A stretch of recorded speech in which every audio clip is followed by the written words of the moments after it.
نے یہ سمجھا کہ سورج کھڑا ہوا ہے، کبھی ہم نے سمجھا سورج چلتا ہے زمین کھڑی ہوئی ہے. یہ ہمارے علم کے ادوار تھے، یا یوں کہیے علم کے نہیں، جہالت کے ادوار تھے. لیکن آج علم انسانی یہاں تک پہنچ گیا کہ کوئی شے کھڑی نہیں ہے،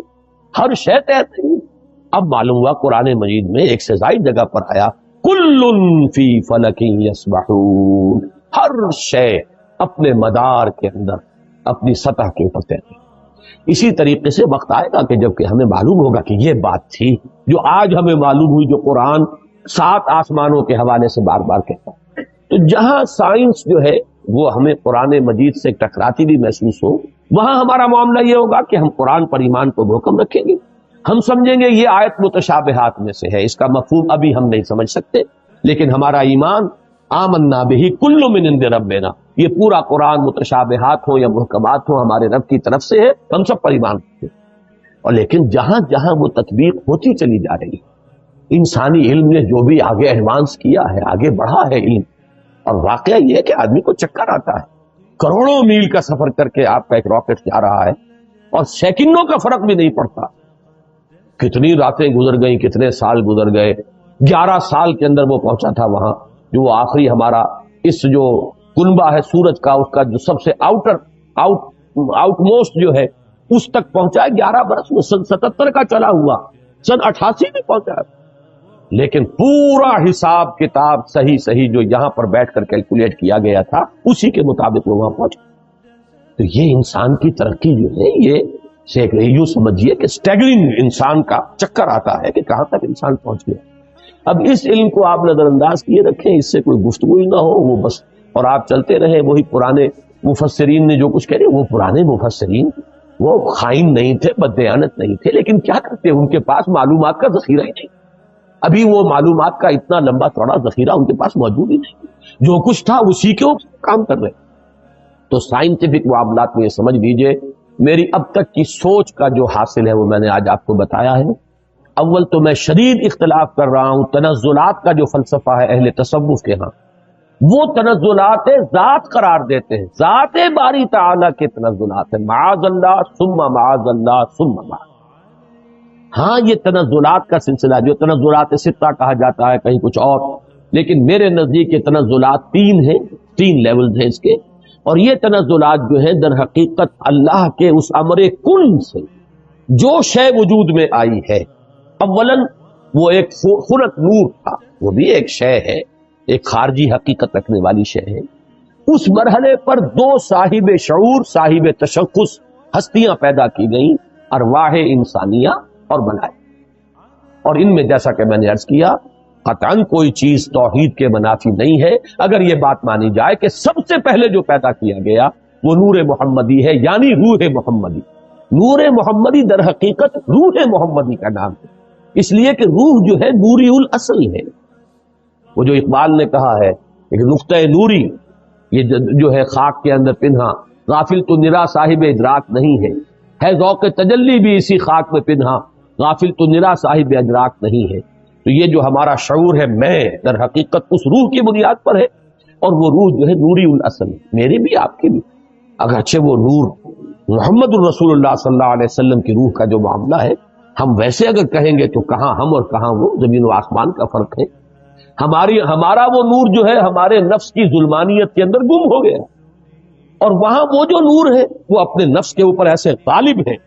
کہ حضور نے جیسے کہ فرمایا کہ شیطان تو میرے ساتھ بھی ہے لیکن میں نے اسے مسلمان بنا لیا، جبکہ ہمارا شیطان ہم پر حاوی ہے. ہمارا وہ ٹمٹماتا ہوا چراغ جو ہے کبھی کبھی اس کی ہمیں کوئی رمق جو ہے وہ کبھی محسوس ہوتی ہے. یہ بڑا پیارا جملہ ہے ابن سینا کا، بڑا پیارا جملہ ہے. ظاہر بات ہے فلسفی تھے اور ان کی بہت سی باتوں سے ہمیں اختلاف ہے، لیکن یہ کہ بہت سی باتیں ان کی بڑی بلند بھی ہیں. یہ جملہ نوٹ کرایا تھا ہمیں مولانا منتخب الحق صاحب مرحوم نے، جو ایک مرتبہ ہمارے یہاں محاضرات میں بھی آئے تھے، میرے استاد تھے جب میں ایم اے اسلامیات کر رہا تھا کراچی. تو ان کا جملہ تھا، پورا تو مجھے اب یاد نہیں ہے، کہ اگر تم یہ چاہتے ہو کہ تمہیں بھی انوار ربانی سے کوئی حصہ ملے، فجاہد فی خلواتک، تو اپنی خلوتوں میں تنہائیوں میں مجاہدہ کرو، مراقبہ کرو، ارتکاز توجہ کرو. فلعل شعشعۃ تلمع لک، ہو سکتا ہے کبھی کوئی ایک کرن چمک اٹھے، کبھی اللہ تعالیٰ کی تجلی کا کوئی ایک ہمیں بھی حصہ مل جائے، بڑی ریاضت ہے۔ اور وہاں محمد الرسول اللہ صلی اللہ علیہ وسلم کی روح جو ہے وہ ہر وقت تجلی ہے انوار الہیہ کے ساتھ، یہ دوسری بات ہے۔ لیکن اپنی اصل کے اعتبار سے تمام انسان کی ارواح جو ہے نوری نسل ہے، اسی نور سے پیدا ہوئی ہے، لیکن سب سے پہلے نور محمدی یا روح محمدی صلی اللہ علیہ وسلم کو پیدا کیا گیا، ساتھ ہی ملائکہ ہے۔ پھر یہ تنزل کا دوسرا مرحلہ آ رہا ہے، اب فلک نور میں بڑے بڑے ایکسپلوژن کے ذریعے سے، اور غالباً بگ بینگ جو ہے وہ جو بھی کچھ دیکھا ہے، میں نے کئی مرتبہ بات کہی ہے کہ یہ جدید فلسفی ہوں یا جدید سائنسدان ہوں، ان کی جہاں تک ایکویٹی آف آبزرویشن کا تعلق ہے، بڑی ایکیوٹ آبزرویشن ہے، انہوں نے غور بہت کیا ہے، سوچا ہے، تو بہت چیزیں انہوں نے دیکھی، اگرچہ ان کی تعبیر، توجیہ اور ان میں کیا ربط و تعلق ہے، اس میں ٹھوکریں کھا گئے۔ فرائیڈ کی عظمت کا میں قائل ہوں کہ اس نے انسانی شخصیت کے 3 لیول معین کر لیا، آبزرو کیا ہے کہ انسان کے اندر 3 لیولز ہیں، ایک سب سے نیچے ہے اڈ اور لیبیڈو، اس کے حیوانی تقاضے، اس سے اوپر ہے اس کا سیلف، خودی، اس سے اوپر ایگو اسے کہتا ہے، اور اس کے اوپر ہے سپر ایگو۔ 3 لیول، میں سمجھتا ہوں یہی 3 لیول ہیں جو ہمیں ہمارا دین بتاتا ہے، نفس، قلب اور روح۔ البتہ یہ کہ اس کی تعبیر کچھ اور ہے، وہ سپر ایگو کو سمجھتا ہے کہ وہ معاشرے کے زیر اثر کچھ نارمز ہوتے ہیں، کچھ اثرات ہوتے ہیں جو انسان کو ہانٹ کرتے رہتے ہیں، یہ نہ کرو، یہ نہ کرو، یہ کرو، یہ چیز جو ہے اس کے اوپر سپر ایگو جو ہے اس کی ایگو کے اوپر مسلط رہتی ہے، اسے پریشان کیے رہتی ہے۔ ہمارے نزدیک وہ روح ہے در حقیقت، جس کے اندر ایک جو ارج ہے وہ اللہ کی طرف توجہ کی ارج ہے، اللہ کا قرب حاصل کرنے کی ارج ہے، وہ انسان کو اوپر اٹھانا چاہتی ہے۔ یہ نفس امارہ جو ہے، حیوانی وجود، یہ انسان کو نیچے کھینچ رہا ہے، پستی کی طرف لے جانا چاہتا ہے، پست خواہشات اور زمینی تمناؤں اور آرزوؤں کے اندر گرفتار رکھتا ہے۔ درمیان میں وہ قلب ہے، اگر اس قلب کے اوپر یہ اڈ یا لیبیڈو جو ہے یہ غالب آ جائے تو انسان نرا حیوان بن کر رہ گیا، اس کا انسان مر گیا۔ اگر روح غالب ہو گئی تو کیا کہنے ہیں، پھر یہ ہے وہ شے جو مطلوب ہے، روح غالب رہے تو گویا کہ اب روح مرکب ہے، اور یہ نفس جو ہے یہ گھوڑے کے مانند ہے جس پر سواری کر رہا ہے۔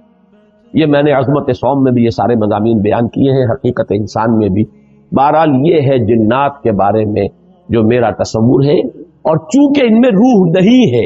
میں جو بات عرض کر رہا تھا وہ رہ گئی تھی، پھر دوبارہ یاد آ گئی۔ میں نے جو 3 لیولز معین کیے،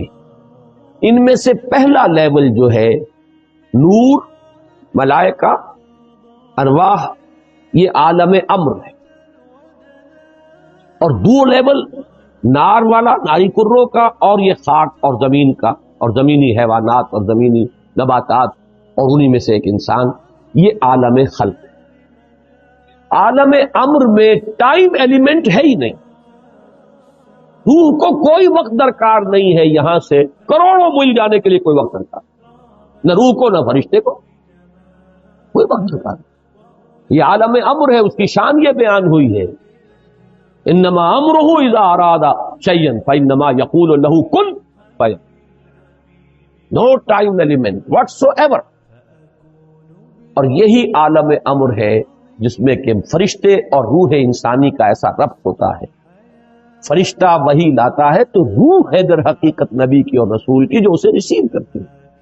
جیسے کہ آپ کو معلوم ہے کہ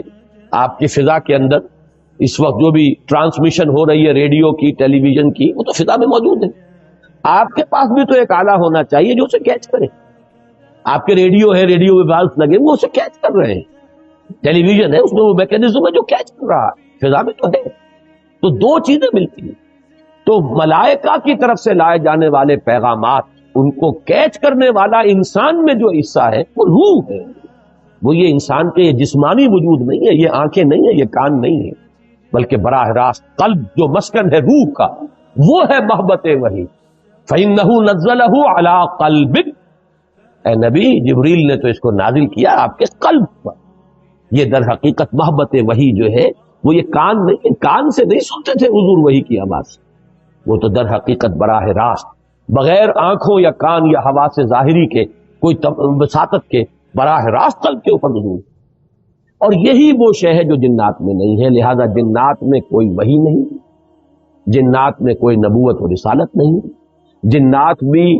انسانوں میں جو انبیاء اور رسول آتے رہے انہی کے تابع ہیں۔ اس معاملے میں جیسا کہ میں نے عرض کیا، الحمدللہ کہ ہمارا جو ہے سلف سے متفقہ عقیدہ ہے، لیکن یہ کہ اس دور میں مولانا اصلاحی صاحب نے اس باب میں بھی جیسے فقہ کے معاملے میں رجم کے سلسلے میں بہت بڑی ٹھوکر کھائی ہے،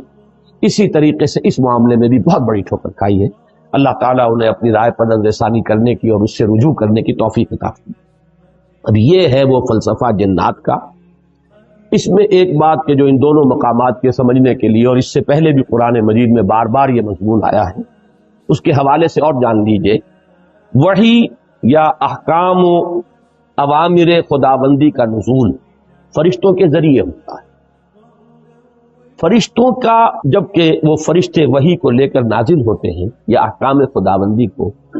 یہ جو جنات ہیں ان میں سے کچھ اوپر جا کر تلقی کر لیتے ہیں، کچھ سان گن لے لیتے ہیں، فرشتوں کی آپس کی گفتگو سن لیتے ہیں،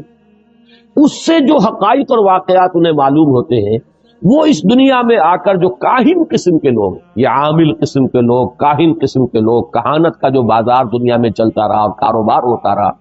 وہ اس اعتبار سے ہوتا تھا۔ اور آج دنیا میں جو اسپرچوئلزم کے نام سے ہو رہا، کہ یورپ کے اندر ایک بڑا فلسفہ ہے، بڑا فن ہے، وہ آپ کے والد کی روح کو بلوا لیں گے اور وہ والد کی روح آ کے کہے گی بھائی میں تمہارا والد ہوں، وہ یاد کرائے گی کہ میں دیکھو اس اعتبار سے پہچانو، ہے اس واقعے کو ساری چیزیں وہ بیان کرے گا، اور لوگ سمجھتے ہیں کہ ہمارے والد کی یا والدہ کی یا دادا کی یا دادی کی روح سے نکلا۔ یہی شیاطین ہیں در حقیقت کہ جو دھوکہ دے رہے ہیں اور گمراہ کر رہے ہیں انسانوں کو، اور یورپ کی اسپرچوئلزم کا بھی در حقیقت پورا میکینزم انہی جنات کے حوالے سے۔ فرشتے کبھی اس کاروبار میں ملوث نہیں ہو سکتے، وہ بہت مقدس ان کی ہستی ہے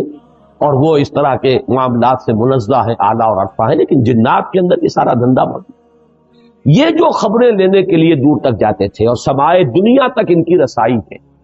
یہ جو سب سے نیچے آسمان ہے اس تک، یہاں تک یہ پہنچ سکتے ہیں۔ اب اس کی حقیقت ابھی ہم پر منتشر نہیں، میں بھی نہیں جانتا کہ اس سے مراد کیا ہے سمائے دنیا۔ آیا ہم نظام شمسی جہاں ختم ہوتا ہے اسے سمائے دنیا کہیں؟ ہو سکتا ہے ایک توجیہ ہے کہ ایک دنیا کا یہ جو سولر سسٹم ہے اس کا ایک حد آ جائے کہ سولر سسٹم کی شاید وہ سمائے دنیا ہو۔ پھر یہ بے شمار سولر سسٹم جس ایک وہ جو سٹار میں نے کہا ایک ستارے کے گرد جو چکر لگا رہے، ہو سکتا ہے کہ اس کی جو وسعت ہے وہ دوسرا سما ہو، گیلیکسی جو ہے وہ تیسرا سما ہو، اس سے اوپر جو ہے کوئی اور وسعت، واللہ اعلم، اس میں کوئی توجیہ میں اس وقت نہیں کر سکتا، صرف ایک امکان پیش نظر ہے کہ شاید یہ سولر سسٹم کی جو حدیں ہیں وہ ممکن ہے کہ وہ سمائے دنیا ہو اور وہاں تک ان جنات کی رسائی ہو جائے، اور وہاں سے یہ خبریں لاتے ہیں، اس میں جھوٹی سچی اپنی طرف سے ملاتے ہیں، کچھ نہ کچھ پیش گوئیاں جو ہے وہ صحیح ہو جاتی ہے، کاہن نے کہا یہ ہوگا اور وہ ہو جاتا ہے، اس سے ان کا دھندا چلتا ہے، کاروبار چلتا ہے، اسی سے وہ لوگوں کو گمراہ کرتے ہیں۔ لیکن یہ بات اہم ہے قرآن کو سمجھنے کے لیے، اس کا بہت اہم تھیم ہے،